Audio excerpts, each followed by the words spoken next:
January 29th. I'm Ella Kate. And I'm Carson. Broadcasting live from RNN, Rabbit News Network. Thanks for tuning in to our show today. Here's what's happening next week at AES. Next week is School Counselors Week. This week highlights our impact school counselors can have in helping students achieve success. Thank you, Mrs. Hurt, for all you do for the students at Atlanta Elementary. Groundhog Day is February 2nd, is when we ask, are we in 6 more weeks of winter? Only a groundhog named Phil knows for sure. Legend has it as that is. Phil sees a shadow on February 2nd, the winter chill will continue. If he doesn't see a shadow, we can expect an early spring. We polled some students at AES to see their predictions. 61% of students polled believe that we will have an early spring. Remember to buy your candy grams for Valentine's Day. The last day to the purchase these will be February 8th. Have a great day. Let's check in with Camille. What's for lunch next week? Good morning, RNN viewers. Let's take a look at next week's lunch menu. Monday, the cafeteria will be having pizza, corn, and dragon fruit. On Tuesday, we'll be having tacos with lettuce and tomatoes and pinto beans. Wednesday's lunch will be chicken nuggets, creamed potatoes, green beans, and a roll. On Thursday, the cafeteria will be serving spaghetti, black-eyed peas, veggies with dip and garlic toast. Friday's lunch will be having hamburgers with lettuce and tomatoes and tater tots. Fruit and milk are served daily. Have a great weekend. Thanks, Camille. Kelvin, what's the weather looking like for next week? Good morning and happy Friday. Today's forecast looks picture perfect. It will be mostly sunny and highs in the 60s. On Saturday, we can expect highs in the 60s with a cold front moving into our region, bringing a chance of rain and possible thunderstorms. Sunday, sunshine should return with temperatures in the mid-50s. Looking ahead to next week, temperatures will be cooler as we start the week with highs either at or below average for our area. By midweek, temperatures will be near 70s. Go outside and enjoy some sunshine. Have a great weekend. Don't put the rain gear away. It's time for Friday Fun Facts with Noah. What unusual facts do you have to share with us today? Today is National Puzzle Day, the perfect day to do a little brain exercise. Puzzles help with memory and problem-solving skills. Did you know that gorillas burp when they're happy? In the 1800s, ketchup was originally sold as medicine. Did you know that some hummingbirds weigh less than a penny? Wow, that's a tiny bird. It's time for some Friday fun. What is it called when a snowman has a temper tantrum? A meltdown. Let's take a look to the future and see what career choices our RNN reporters are interested in. I'm Addie, and I'm here with the Rockin' A Western store owner and a 3rd grade teacher, Chad Autrey. My dream career is to be a business owner. What type of business do you own? Well, I own a retail business. I own Rockin' A Western Store and Boutique. We sell Western clothes and the latest boutique clothes for ladies. We sell clothes for women, men, and children. How did you decide what type of business to open?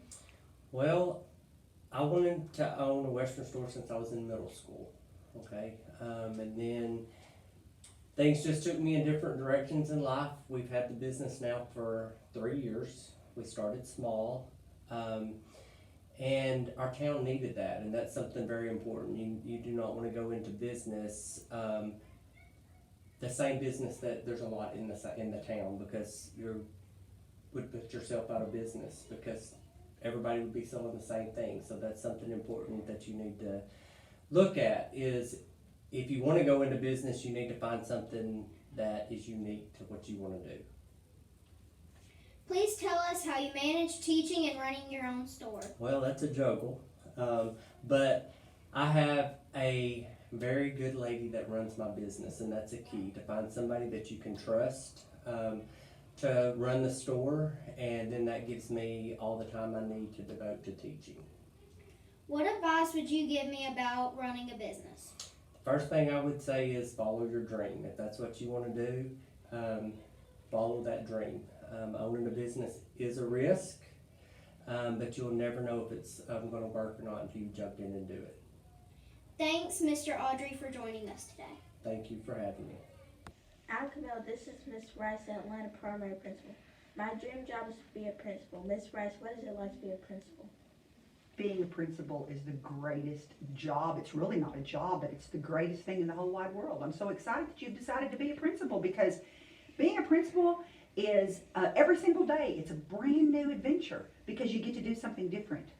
Every day is a different adventure, a different thing that you have to do. And the main thing about being a principal is you just need to love children. Do you love children? I have 6 siblings. Oh, then I bet you do love children. And so you get to be with children every single day. And at Atlanta Primary, we have 587 children that I have the honor of getting to be with every day. It's so fun. Being a principal is just the very best job in the entire world. How do you become a principal? Well, to become a principal, you have to go to school. So you've got part of it down, right? You're going to school, so you're going to graduate from high school. And after you graduate from high school, then you have to go to college. So I'm sure you want to go to college. Yes, you thought about that already? Good. Yeah, you have to go to college, and the way that I became a principal, I started teaching first. So typically the pathway that you take to be a principal, you're usually a teacher first. Does that sound exciting, being a teacher? It does, doesn't it? Yes. So being a teacher is the very first thing you do, and so I taught for a really long time. At the middle school, I taught for a really long time, and then I decided, you know what?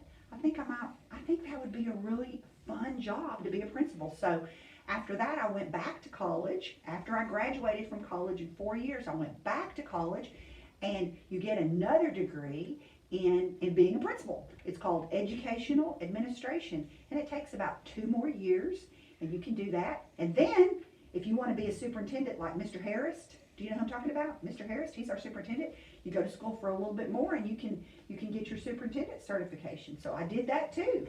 So you major, that's what it's called, in education, and then you teach for a few years, and then you decide you want to be a principal. You go back and get a master's degree. That's what it's called. So that's how you become a principal.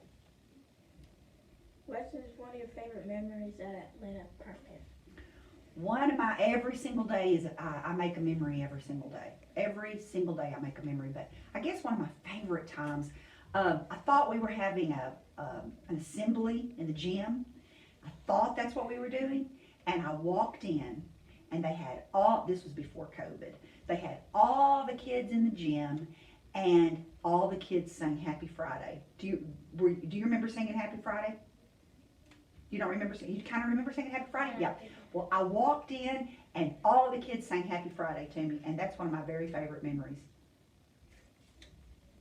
Thank you, Miss Rice, for the advice. Have a great weekend. Hey, you too. And I'm excited. I hope that when you decide to become a principal, I'm still around and I can watch you, because I know that you would be a great principal at a school.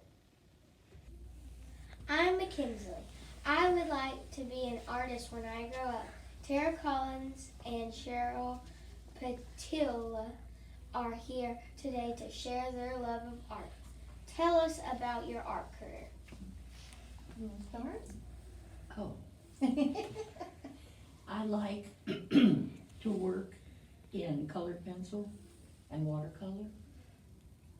And I've always, when I went to college, when I was much younger, I went in as an art major. And She's 20. anyway, life proceeded, and I did not graduate with a degree in art, but I've always loved it. And when we moved to McLeod, I guess 40 years ago, and I've just always piddled with something. I call it piddling because I do a lot of stuff, and that's the name of what I my company, or if you call it a company, is stuff.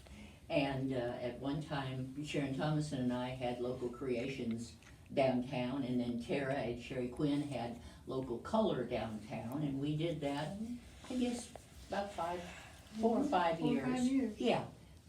Tara and Sherry were gracious, and Sharon and I come in and assist them, and we had children's classes and adult classes, and just had fun most of the time. So, it's wonderful.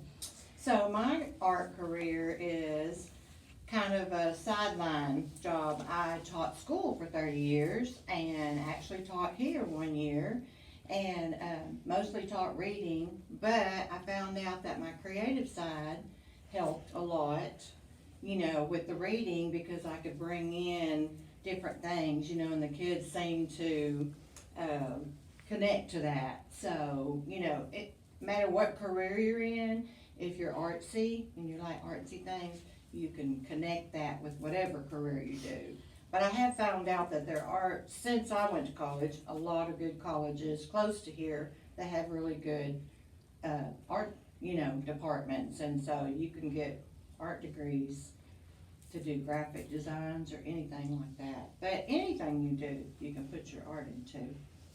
So that's kind of my career. Yep. What are your favorite art pieces to create?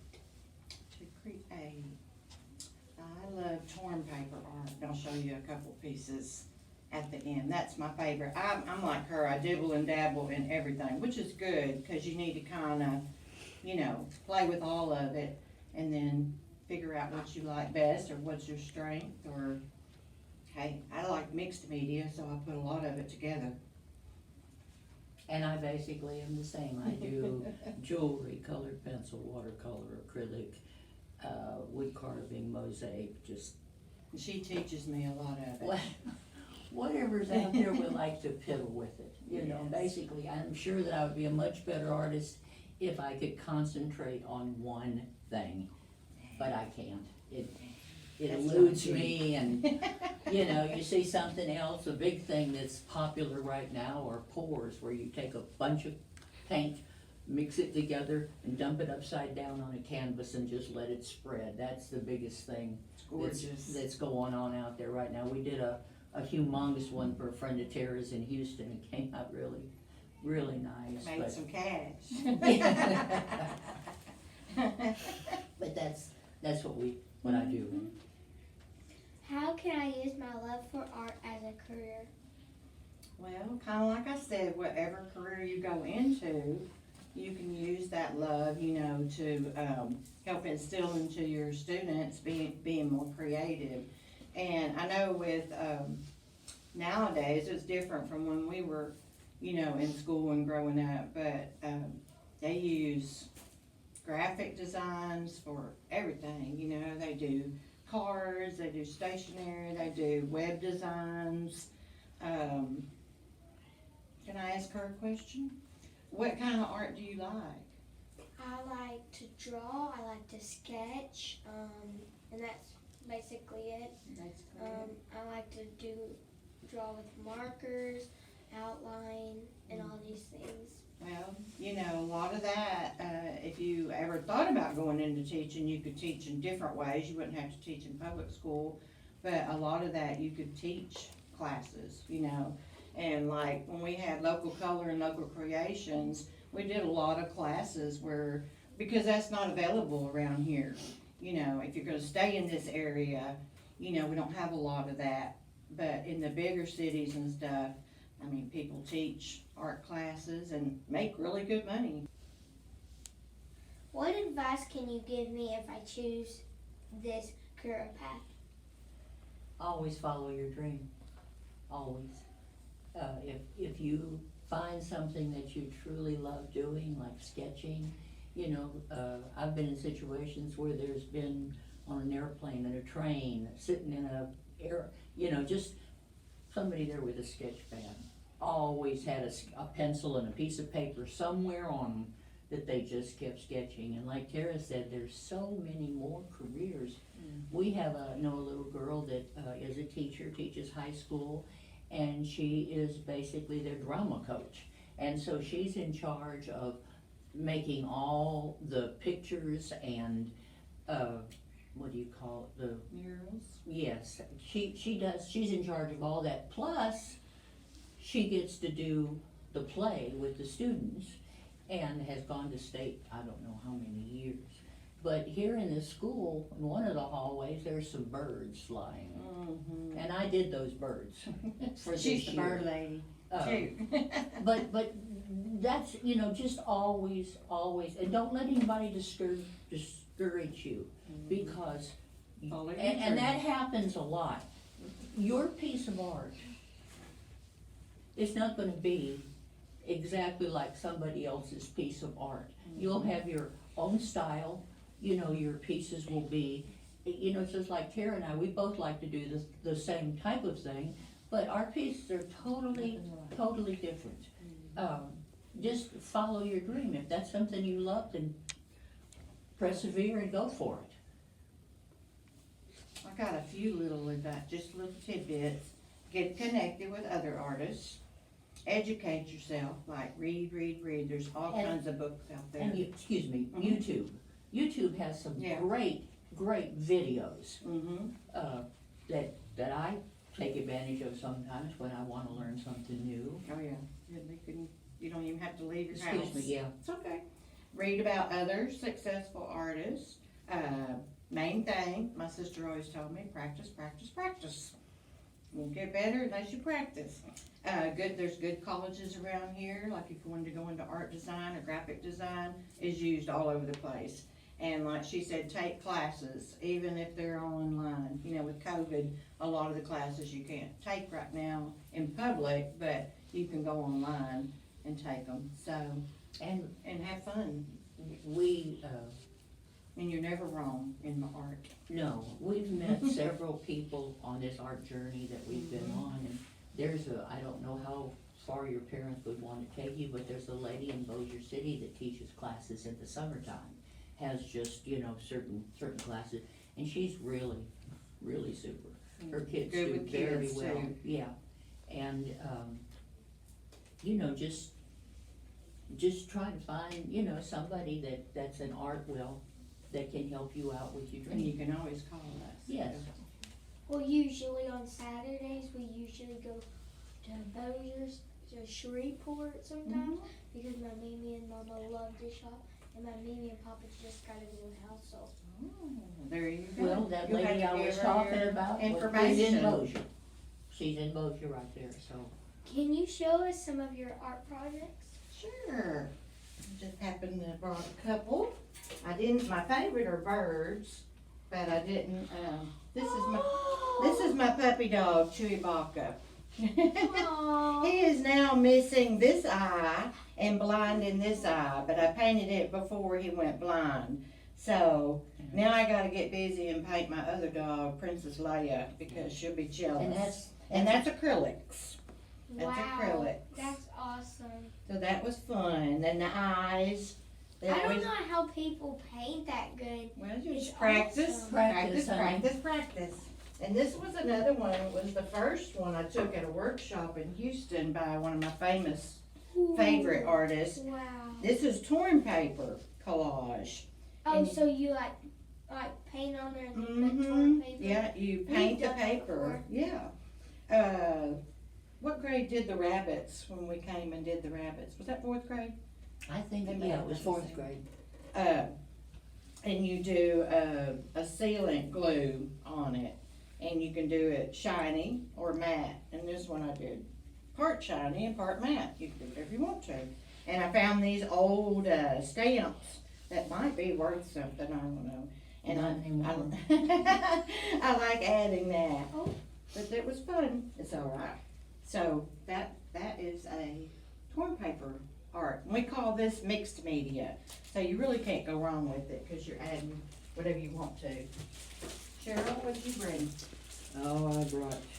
And this is an artist I met online, and she just makes greeting cards and little bookmarks. And I like what this one says. It says, different doesn't mean wrong. And a lot of times artists are labeled as different because we're kind of quirky, you know. So I brought that for you. Oh, thank Remember you. her? Ooh, let's see. Can you say how? I brought none. I'm okay. She likes to do a lot of pencil, colored pencil. This is, this is colored pencil. Tried to bring a few different pieces so Mackenzie could see the different types of what you can put it on. This is a bunny rabbit Uh-oh. that's done in colored pencil. It may not get to leave here. And it's on a suede board. And suede board is basically what they use for matting on pictures, which I didn't know until I took a class. Oh, It's neat, isn't it? that feels But it takes the cool. colored pencil really It's easily, like you really know. soft. Mm-hmm. And then this is a watercolor. It's just I like that too. a That's book upside down watercolor. 2 whales coming up to see a little girl in a boat. Oh, And then whales are fun, watercolor's fun. That's a good thing to practice with. this is a scene from Hawaii. That's watercolor. I want that on the other side. Oh, a bird's nest. My friend did that. This is also watercolor. I love frogs. She does. I have lots of frogs, but I like frogs. But that's on watercolor paper. Then This is another thing too, the artists, creating, business cards and things. That's Uh-huh. another art, graphic arts. and this is watercolor pencil. Ooh, that's Which pretty. if you ever, it's I really like how it just goes down. right. It's like And what you do with watercolor pencil is you just put the pencil on here, then you take a wet brush and just come over it, and it'll grip. It'll blend. It'll That'd be grip. fun for you to practice. Yeah. Mhm. That. This is colored pencil. And I really am proud of this. This is not an easy medium to do, but I really, really like him. So I just brought him to show you. Don't And let I'll- the rabbits see him. No, no. And then this is just watercolor is just fun. You can put your water down and put your paint on it and let it That's smear, or you can paint like the little bee, How do you get the white stuff on it? Ooh, yeah, with a paintbrush. yeah. It's so fun. You just You get your paintbrush really wet and dip it in some paint that's really, really thin, and then you just take your paintbrush and go, We used to call it flicking. yeah, flick it. so you just flick your finger. Uh-huh. Yeah, Or you can put salt on it while it's still wet. yes, and it'll make And little, salt will make that design. yeah, yeah. Taught me that. Mhm. So those are just the, She's very talented. no. Yes, you are. That's, Oh, these for her? uh-huh. Thank you. You're welcome. I got you a present too. Does she have time to look at it? Or y'all running out of time? Do you want me to finish? Okay. Thank you, Miss Collins and Miss Patillo, for visiting me today. Have a great weekend. Those are some great career choices. Each week our RNN photographers will share pictures of all the fun activities taking place during our best hour. Let's take a look around the halls of AES.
pictures, Addie and Reagan. We sure have a lot of exciting activities taking place. Thanks for tuning into our newscast today, and as always, keep hopping and making tracks. Bye.